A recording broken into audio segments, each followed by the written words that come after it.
Quelques heures avant le début du show WWE Raw, le USA Network prit la décision de proposer, plutôt d'offrir à la WWE et notamment son chef de booking dorénavant Triple H, tout simplement la possibilité de réaliser la première heure sur le USA Network sans aucune publicité. C'est une annonce très importante, on le sait, puisque la WWE, avec cette requête, notamment proposait notamment au USA Network une forme de confiance. D'ailleurs, le show avait été baptisé Revelation ou Statement en anglais, donc ce qui pouvait imaginer quelque chose de grandiose du côté de la World Wrestling Entertainment. Et justement, c'est ce qu'on a regardé. Parce que oui, c'est vrai que il y a eu du teasing. Il y a eu beaucoup de teasing de la part de la WWE dans ce show. On sentait quand même que les choses ont été faites. Pour information, le show de la première heure a bien été sans publicité. Il n'y a eu quasiment pas de pub à ce moment précis. Et donc la question que tout le monde se pose, c'est est-ce que la mission est remplie? Est-ce que Triple H, avec le show qui a été proposé, a-t-il convaincu le USA Network? Et plus important, nous a-t-il convaincu? C'est justement ce que nous allons essayer de savoir dans ce débriefing de WWE Raw de ce soir. Welcome to the show, welcome to the Wrestling Show. Et donc justement, nous allons revenir sur le premier événement de cette soirée. C'est une annonce très triste que nous avons eue notamment. C'est bien évidemment la blessure de The Big Time Bex ou The Man Becky Lynch. Et oui, le face turn malheureusement a un côté amer. Alors il faut le savoir que Becky Lynch en fait s'est blessée face à Bianca Belair au SummerSlam. En fait, ce qui s'est passé, c'est que Becky, tout simplement, suite à un Glam Slam, est mal retombée. Et Becky, donc à ce moment-là, s'est fait mal. Donc, on parle d'une luxation de l'épaule. Et Becky, donc, devrait être absente au minimum 12 semaines. S'il y a une opération, vous doutez bien que, elle sera encore moins là dans les prochains mois. Donc, on peut câbler littéralement sur le double, entre guillemets, 8 mois, ce qui pourrait la faire louper le Royal Rumble, voire quasiment WrestleMania. Et donc clairement, la question mérite d'être posée, la question mérite d'être analysée. Est-ce que concrètement, ce que vous avez pensé de ce speech de Becky Lynch? Le speech de Becky Lynch, il a été relativement très classique, il ressemble beaucoup à celui de Rey Mysterio d'il y a une semaine, si je me souviens bien, ou il y a 2 semaines. Enfin, il y a une semaine, oui, parce que c'était la semaine dernière. C'était un segment, assez touchant. Et c'est ce qui s'est passé avec Becky, même si Bianca, est venue, ce qui notamment clôt la soi-disant rivalité entre Bianca Belair et Becky Lynch. Ça confirme aussi que le face turn orchestré notamment du côté du SummerSlam entraîne finalement ce qui s'est passé. Et donc concrètement, Becky Lynch sera absente, mais pour information, elle aura sans doute un défi qui reviendra dans les prochains mois, puisque vous le savez, Io Sky ou Yoshirai, Bailey et Dakota Kai l'ont attaqué en coulisses. Et donc à ce moment précis, c'est tout simplement une absence peut-être plus prolongée pour vendre la blessure. D'ailleurs, Bianca Belair a essayé tout simplement de rendre cela possible en lui donnant justement de la force, etc., etc. Mais concrètement, voilà ce qu'il en a été pour ainsi dire. Voilà, donc on va dire que le segment était surtout pour introduire la rivalité qui va avoir lieu entre Bailey, enfin plutôt la team Bailey, le clan de Bailey, et bien évidemment l'affrontement qui va avoir lieu notamment avec la team que nous verrons juste après. Voilà, j'ai juste regardé s'il n'y a pas de autre chose qui a été donné. Becky.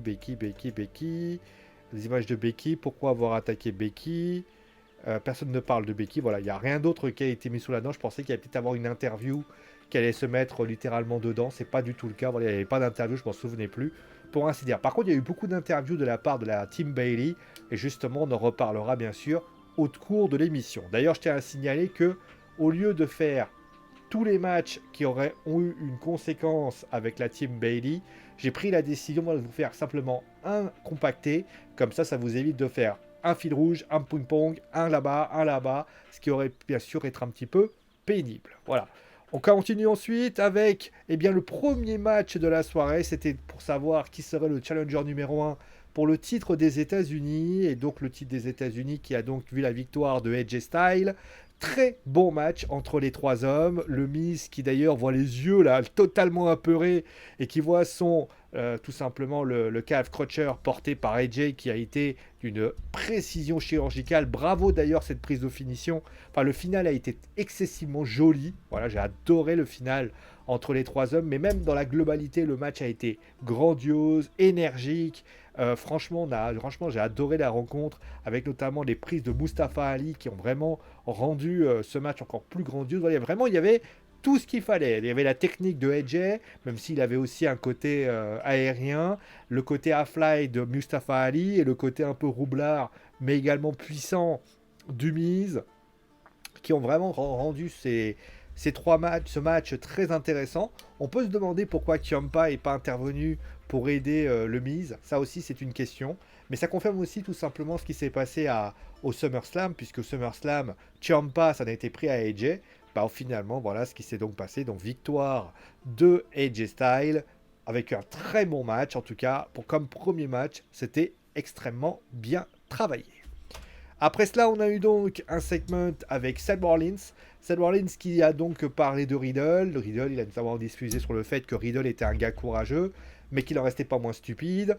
Il veut faire comme son grand frère, enfin son grand frère Randy Orton, mais qui va finir comme Randy Orton, etc., etc. Les Street Profits sont venus. Seth Rollins a alors à ce moment-là provoqué les Street Profits. Et ils ont dit voilà, bah, si vous avez un problème, venez m'affronter. Et là, Montez a dit bah écoute, tu sais quoi. Enfin, ils ont fait pierre ciseaux papier, ils ont fait Shifumi. Et c'est Montez Ford qui est rentré. Montez Ford qui a affronté Seth Rollins dans un match excellent. Franchement, très bon match de Montez Ford. Moi qui m'attendais réellement à pas grand chose de cette rencontre. Moi j'ai trouvé ce match extrêmement intéressant. Voilà, dans sa production, dans ce qui a été fait. Le cœur stamp est très bien fait. On le voit en image justement, avec cette prise bien amenée. On comprend tout de suite voilà, que les Street Profits vont sans doute laisser le temps à Riddle de revenir, puisqu'on sait, hein, a priori, il devrait y avoir une rivalité qui va perdurer à Clash of the Castle. Mais concrètement, voilà, moi j'ai adoré ce match, j'ai adoré, franchement, Montez. Je sais que la WWE mise beaucoup sur lui et moins sur Angelo, ce qui est dommage, hein, clairement. Mais Montez, on va pas se leurrer, ça reste quand même une référence. Il a un côté très aérien. Il a on va dire un caractère qui est très très bien fait, franchement très cool. Et je trouve que les deux se marient bien, mais alors un peu à la manière d'un Crime Time, si je peux un petit peu faire la comparaison, mais on va dire en gentil, hein, clairement. Mais l'autre côté, voilà, avec notamment Montez. Montez fait vraiment un super boulot, et honnêtement, il a fait un super boulot dans cette rencontre. Après cela, on a eu la victoire de Ciampa. Alors, ça m'a pas forcément étonné déjà parce que le casting, je l'ai trouvé relativement anecdotique. Puisque je rappelle, hein, d'ailleurs, Theory n'était pas là. Ça aussi est étonnant. Il y avait Dolph Ziggler qui était là. Il y avait Chad Gable qui était aussi présent dans cette situation. Et Ciampa est venu. Ciampa a un petit peu aidé aussi par le Miz. Faut quand même le reconnaître. Mais à ce moment précis, il y a eu notamment un super match aussi. Hein, clairement, c'était vraiment très sympathique ce qui a été proposé dans cette rencontre. Voilà, Ciampa qui gagne avec beaucoup de qualité, beaucoup de fer. Le Fairy Tail Ending est bien amené. Et d'ailleurs, Ciampa donc affrontera ce soir AJ Styles. C'est pas dans le main event, mais c'est quand même dans une bonne position. Et là, en tout cas, voilà, ça montre quelque chose quand même. Là, ça m'a vraiment surpris. C'est de voir Ciampa commencer à avoir du spot. Alors, on le sait, hein, c'est le petit protégé de Triple H. Et sans doute qu'il fait partie des premiers bénéficiaires de Triple H, puisque forcément, il va y avoir sans doute un push qui va être donné. Et d'ailleurs, franchement, bien travaillé. Je trouve que notamment, on verra ce qui se passera la semaine prochaine contre Bobby Lashley. Est-ce que concrètement, pour marquer le coup, Triple H va lui donner la ceinture? Je sais pas. En tout cas, ce qui est certain, c'est que Ciampa remporte ce match avec beaucoup de qualité. Allez, on continue donc avec Edge qui est venu, alors petit segment de 5 minutes où il a expliqué voilà, qu'il avait créé le Judgment Day, qu'il a reconnu tout simplement qu'il n'avait pas vu venir la trahison de Finn Balor et qu'au final, c'est pas plus mal, il est revenu tel qu'il était, d'ailleurs il a reconnu avoir été un asshole et au final, notre cher Edge a donc dit qu'il commencerait à mettre en pièces les Judgment Day. Concrètement, donc voilà un petit peu ce qu'il en est. Il n'y a pas eu d'intervention des Judgment Day dans ce segment, ce qui m'a un petit peu surpris, hein, clairement. Moi je me suis dit peut-être qu'il allait y avoir une intervention de la part d'un des deux sbires, parce que je me suis dit quand même, c'était quelque chose. Ça aurait pu notamment justifier l'arrivée des Mysterios, qui notamment ont vu l'aide de Edge au SummerSlam, et l'autre côté, bah, concrètement, c'est pas du tout ce qui s'est passé. Là, on a eu un Edge qui a raconté sa vie, qui a parlé. C'est peut-être, pour moi, avec le show qui était quand même pas mal, depuis là, c'est peut-être le moment où, voilà, où ça a été un peu moins bien, notamment sur la manière. Moi, je m'attendais réellement à la présence des Judgment Day qui auraient dû réagir. C'est quand même, Edge a quand même cassé les couilles envers eux, et honnêtement, ils n'ont rien fait du tout. Ça, c'est vrai que c'est quelque chose qui m'a un petit peu gêné. Après cela, on a eu donc, je vais vous parler des deux matchs parce qu'il y a eu un fil rouge. Je vais pas vous faire les, je vais vous parler des deux matchs. On a eu donc tout d'abord un match qui a été donc entre Asuka et Alexa Bliss. Voilà, donc c'était un match très sympathique. Alors, il n'a pas duré très longtemps, hein, parce que forcément, la team Bailey, alors je crois qu'elle a un nom, c'est Collision ou quelque chose comme ça. Si vous avez le nom, dites-le moi en commentaire, il n'y a pas de souci. Déjà, première chose que je tenais à parler, notamment, c'est tous les segments coulisses, notamment où on voit Bailey qui a notamment beaucoup parlé. On sent que l'idée de la WWE a été surtout de crédibiliser ce clan en faisant mal à Becky. Ça, c'est la première chose. Mais le plus important, voilà, c'est de pouvoir parler. D'ailleurs, moi qui m'attendais à un clan, on va dire, à tête, c'est-à-dire Bailey en pointe et Dakota et Io derrière, on a quand même le sentiment que déjà Io elle a son propre thème d'entrée. Voilà, on n'a pas un thème d'entrée spécifique avec notamment un clan. Ça viendra peut-être, mais pour l'instant ce n'est pas le cas. Et en tout cas, pour ce qui s'agit de Dakota, on a quand même le sentiment qu'il y a une hiérarchie, en tout cas, même s'il y a une hiérarchie, hein. On sent que Bailey est première, c'est elle qui un petit peu gère la communication. Io, c'est plutôt la deuxième, et Dakota traîne un peu entre les deux. C'est plutôt la troisième, voilà. En tout cas, ce qui est certain, c'est qu'on amène, voilà, pour ce qui s'agit de Dakota, on verra comment ça se passe. Mais en tout cas, l'attaque concrètement sur Alexa Bliss et Asuka, c'est pas une surprise en soi, puisque Bianca est venue justement leur prêter main forte. Donc ça crée justement un fil rouge. Le match était sympathique. Mais après, il y a eu notamment le match entre Io Sky ou Yoshirai qui a fait face notamment à tout simplement à Bianca Belair. C'était un très bon match. Un très bon match. Faudrait que je me souvienne. Ah non, Bianca Belair n'a pas pris la ceinture à Yoshirai. Pardon, c'est pas du tout le cas. Mais il y avait eu un match entre Yoshirai et Bianca Belair. Et moi, je me rappelle que c'était un excellent match entre les deux jeunes femmes. Et bah, c'est ce qui s'est passé. Voilà, il y a eu un match extrêmement bien fourni, bien amené, bien fort. Et on était subjugué par le talent de la japonaise qui a, encore une fois, démontré tout son potentiel durant cette rencontre. Et Bianca qui a fait aussi un. Vraiment, c'était. D'ailleurs, c'est très étonnant. On a eu notamment la fusion entre la force, entre la technique et le côté aussi, l'autre côté, la technique et l'aérien. Et ça crée vraiment une belle magie. A priori, on l'a dit, hein, on va traîner justement pour un. Je pense que Clash of the Castle va être le premier match en clan des trois. Je ne serais pas étonné que l'on ait un six-man tag avec Asuka, Alexa Bliss, Bianca Belair qui fera face à Bailey, Dakota Kai et Io Sky. Je pense que ça donnait. Alors après, attention à Alexa Bliss qui a notamment indiqué qu'elle aimait pas trop son nouveau personnage. Donc on peut imaginer peut-être, je sais pas, un changement de personnage, un turn. Alors, le problème du turn, c'est que là, on se retrouve sans Becky. Et sans Becky, tu te retrouves avec une face en moins. Et le problème, c'est que, alors, il y a des rumeurs, on va y revenir, notamment peut-être au fil du temps, mais il y a des rumeurs comme quoi Sacha et Naomi ne vont pas tarder à revenir. C'est pas encore, hein, voilà, on va laisser les choses se mettre en place et laisser la WWE faire ce qu'ils avaient à faire. D'ailleurs, je ferai peut-être une vidéo notamment sur le retour possible de Sacha et de Naomi, justement pour vous dire ce que j'en ai pensé, de ce que je pourrais en penser. Mais en tout cas, ce qui est certain, c'est que, bah, après, c'est intéressant, notamment, d'ailleurs, d'ailleurs, je finis avec ça. On a Bianca qui est un petit peu le pendant, c'est Bailey, même si c'est pas trop le même style. Asuka qui est un peu avec Io. Et Dakota qui est un peu avec Alexa. Alors, je parle au niveau gabarit, hein, j'entends bien. Là, on a vraiment 6 styles complètement. Voilà, on a vraiment des mariages intéressants et ça peut donner une super rencontre. Après, la question, c'est voilà pour Sacha et Naomi. Mais c'est vrai que si Alexa elle turn heel, bah, le problème, c'est que tu te retrouves peut-être avec trop de heel. Là, il y a Bailey qui a pris sa place de heel. Ça veut dire que Alexa, malheureusement, va devoir un petit peu attendre parce que forcément, voilà les choses comment se passent. Voilà. Voilà, en tout cas, c'était un super moment. Voilà, franchement, la division féminine là pour ce show-là a vraiment bien été mis en avant. Alors, encore une fois, je vais revenir à la conclusion, un point. Il y a eu beaucoup de fils rouges dans ce show et justement, je vais en parler pour ainsi dire dans cette rencontre.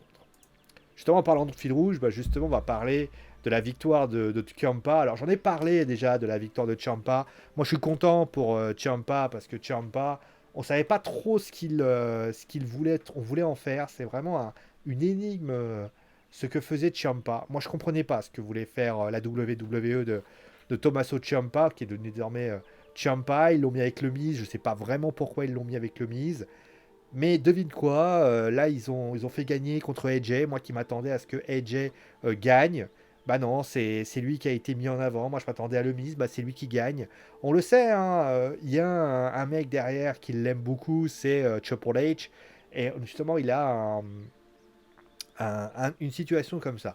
La question maintenant c'est bien évidemment, c'est est-ce que Ciampa va perdurer avec le temps? Parce que là il est avec le Miz, on a vu notamment que les deux s'entendaient parfaitement bien.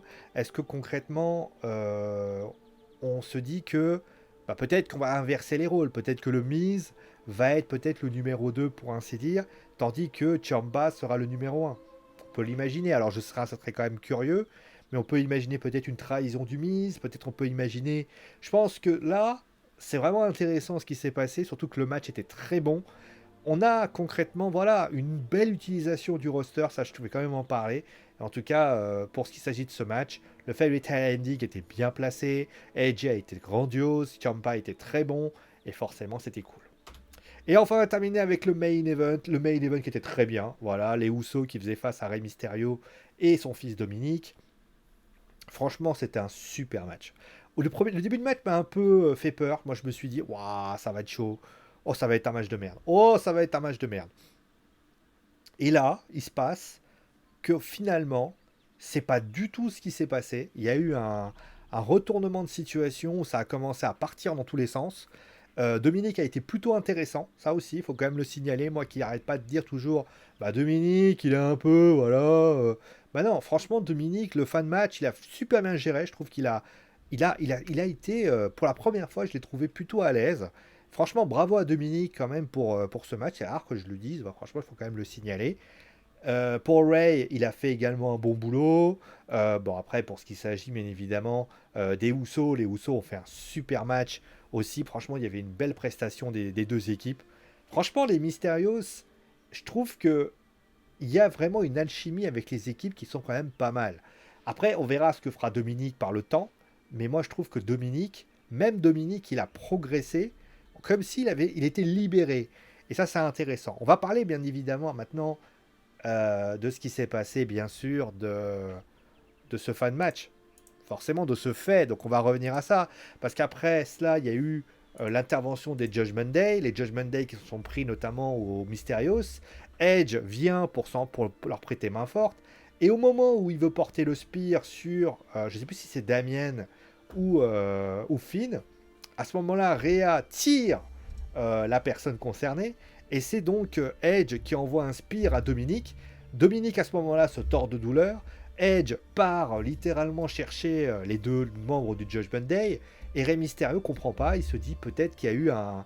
Edge a trahi encore une fois, notamment encore une fois tout le monde, avec notamment ce spear sur les Mysterios. Il n'est pas au courant, bien évidemment, de ce spear pour information.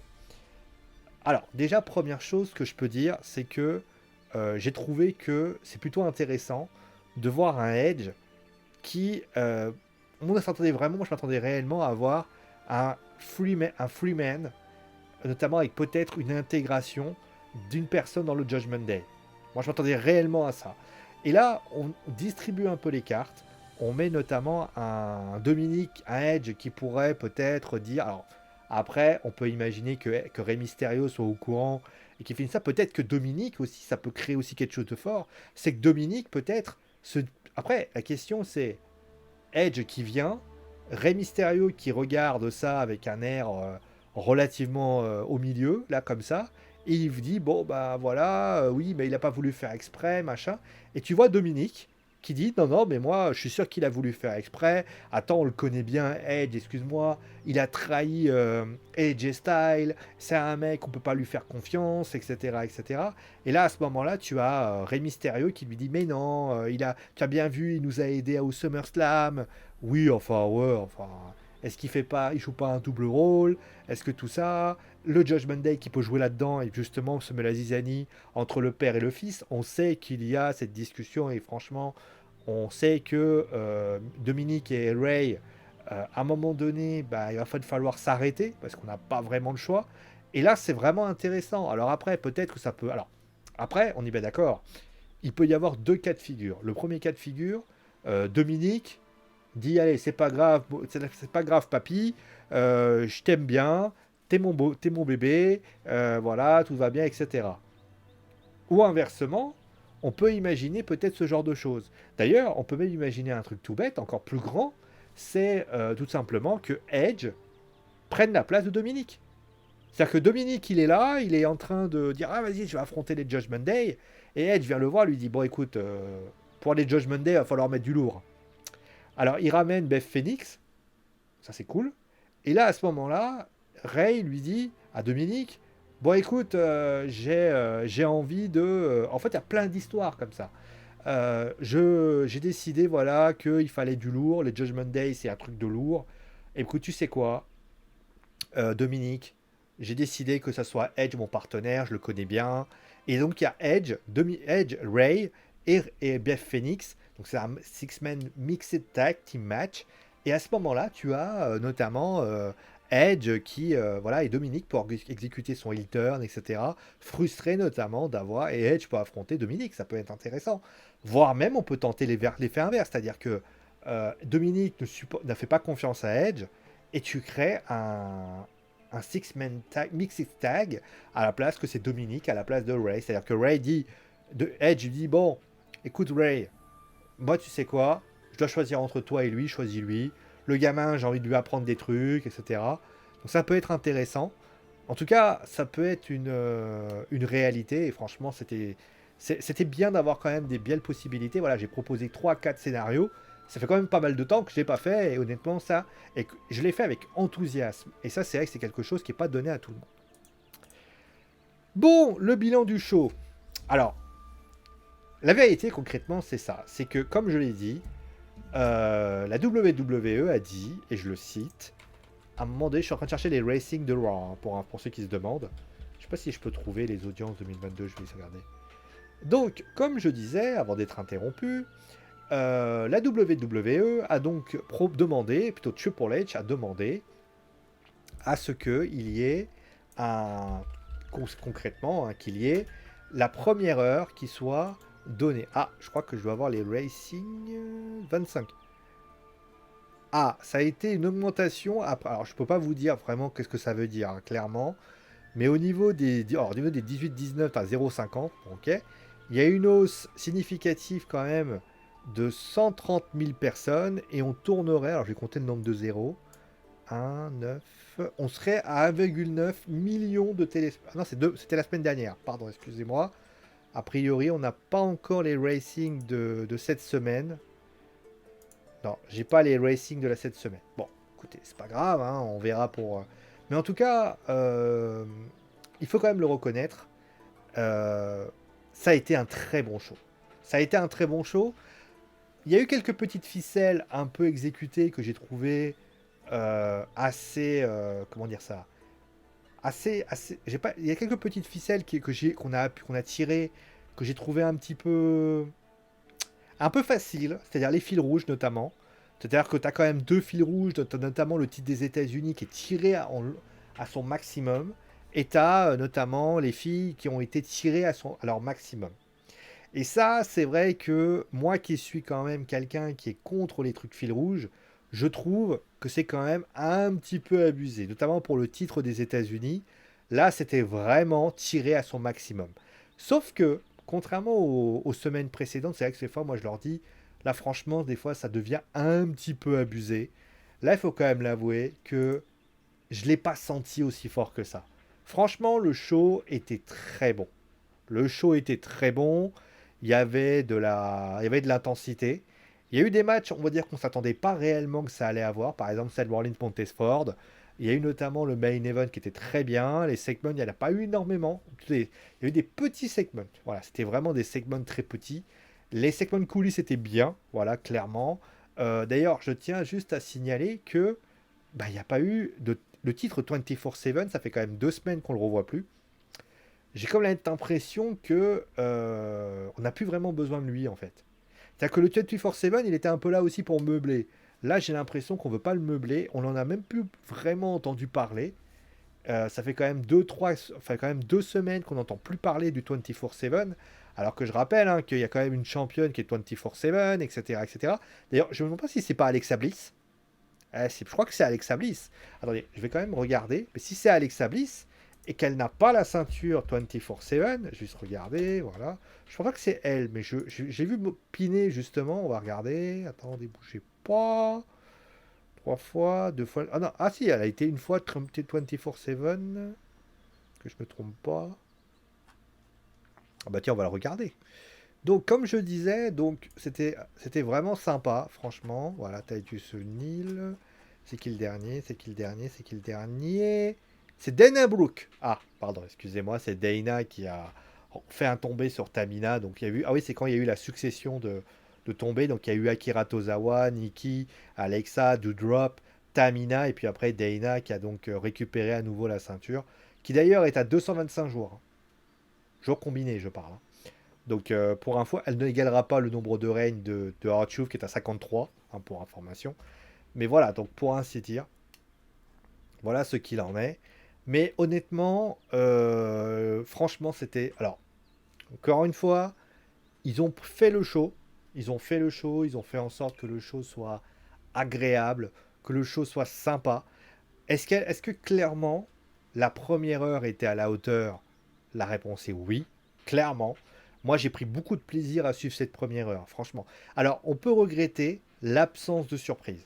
Ça, c'est peut-être le seul coup dur de ça. C'est-à-dire que, certes, il y a eu la blessure de Becky, mais on avait l'impression que quand tu annonces, et c'est ça qui d'ailleurs est le petit bémol de cette histoire, c'est qu'à partir du moment où tu annonces que il va y avoir un truc de ouf, qu'il va y avoir un moment extraordinaire, tu te dis, il va y avoir un truc de fou.